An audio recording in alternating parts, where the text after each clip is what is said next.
టాలీవుడ్ అగ్ర hero super star Mahesh Babu ED అధికారులకు letter రాశారు. విచారణకు తాను అటెండ్ కాలేనని స్పష్టం చేశారు. సాయి సూర్య డెవలపర్స్ అనే రియల్ ఎస్టేట్ సంస్థకు బ్రాండ్ అంబాసిడర్ గా ఉన్న మహేష్ బాబుకు ఈడీ నోటీసులు జారీ చేసింది. నోటీసుల ప్రకారం ఆదివారం ఆయన బషీర్బాగ్లోని ఈడీ కార్యాలయానికి విచారణకు అటెండ్ కావాల్సి ఉంది. కానీ మహేష్ బాబు అటెండ్ కాలేదు. సాయి సూర్య డెవలపర్స్ కంపెనీ కోసం ప్రమోషన్స్ చేసేందుకు గాను మహేష్ బాబు చెక్కు రూపంలో 3.9 కోట్ల రూపాయలు, లిక్విడ్ క్యాష్ 2 కోట్లు అంటే మొత్తం 5.90 కోట్ల రూపాయలు పారితోషికంగా తీసుకున్నట్లుగా అధికారులు గుర్తించారు.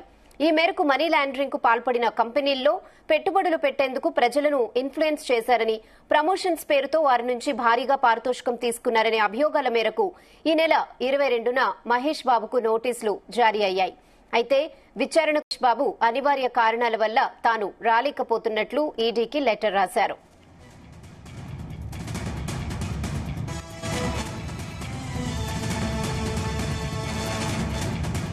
ఇదే విషయంపై మరిన్ని updates crime bureau chief Ravi Teja అందిస్తారు. రవితేజ,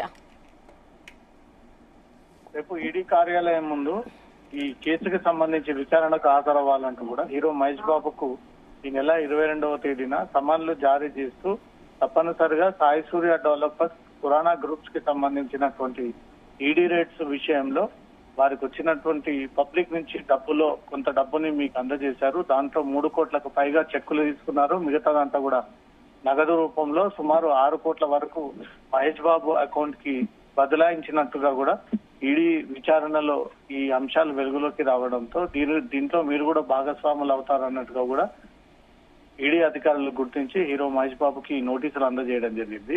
రేపు తప్పనిసరిగా హైదరాబాద్ బషీర్బాగ్ కార్యాలయంలో మీరు విచారణకు హాజరవ్వాల్సి ఉంటుంది. ప్రమోషన్ విషయంలో మీరు తీసుకున్నటువంటి డబ్బుల పైన మీరు వివరణ ఇవ్వాల్సి ఉంటుంది. ఎందుకంటే ఈ కంపెనీ అన్ని బోగస్ కంపెనీలు, ఫేక్ కంపెనీలు. వీళ్ళు ఎక్కడ ల్యాండ్ లేదు, లేఅవుట్స్ లేదు, ఎక్కడ కూడా వీళ్ళు ఒక రెవెన్యూ మ్యాప్ లేనప్పటికీ జనాలకు తక్కువ ధరలకే ఈ లేఅవుట్లను ఏర్పాటు చేసి డబ్బులను ఇస్తామంటూ కూడా నమ్మించి ఇన్ని రోజుల పాటు సాయి సూర్య డెవలపర్స్, సురాణా గ్రూప్స్ ఈ 2 కంపెనీలు కూడా జనాల నుంచి కోట్లాది రూపాయలుగా డబ్బులు లాగి ఆ అక్రమ డబ్బుల్లో మీకు కొంత వాటా ఇచ్చారు అంటూ కూడా ఈ అభియోగాలు మహేష్ బాబు పైన మోపుతూ ఎన్ఫోర్స్మెంట్ డైరెక్టర్ ఈ నోటీసులు అందజేయడం జరిగింది. ఈ రోజు మహేష్ బాబు తిరిగి ఈడీ అధికారులకు ఒక లేఖ రాస్తూ మీరు ఇచ్చినటువంటి సమన్ల ఉద్దేశించి రేపు నేను ఈ ఈడీ విచారణకు హాజరవ్వలేను, నేను షూటింగ్ లో బిజీగా ఉన్నాను, మరో డేట్ కేటాయిస్తే ఆ డేట్ రోజు తప్పనిసరిగా వీలైతే ఈడీ ముందు హాజరవుతాను, పూర్తి వివరాలు మీకు అందజేస్తానంటూ కూడా హీరో మహేష్ బాబు తిరిగి లేఖను పంపించినట్టుగా తెలుస్తోంది. దీనిపైన ఈడీ అధికారులు కొద్దిసేపట్లో ఒక నిర్ణయాన్ని తీసుకొని మళ్ళీ 2వ డేట్ కేటాయించేటువంటి అవకాశం ఉంది. కోట్లాది రూపాయలుగా వీళ్ళు పబ్లిక్ నుంచి ఫండ్స్ ని వసూలు చేశారు. ఇప్పటి వరకు అక్కడ ల్యాండ్స్ లేకపోవడము, సరైనటువంటి రెవెన్యూ రికార్డ్స్ లో వీళ్ళకి అసలు ల్యాండ్ రిజిస్ట్రేషన్ లేకపోవడము, ఇదంతా కూడా బోగస్ కంపెనీ, ఇదంతా కూడా ఫేక్ కంపెనీ.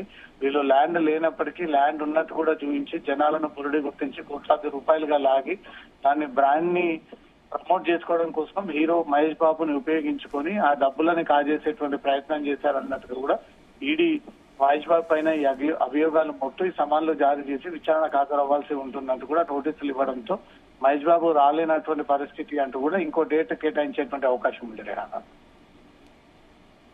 ఓకే రవితేజ్.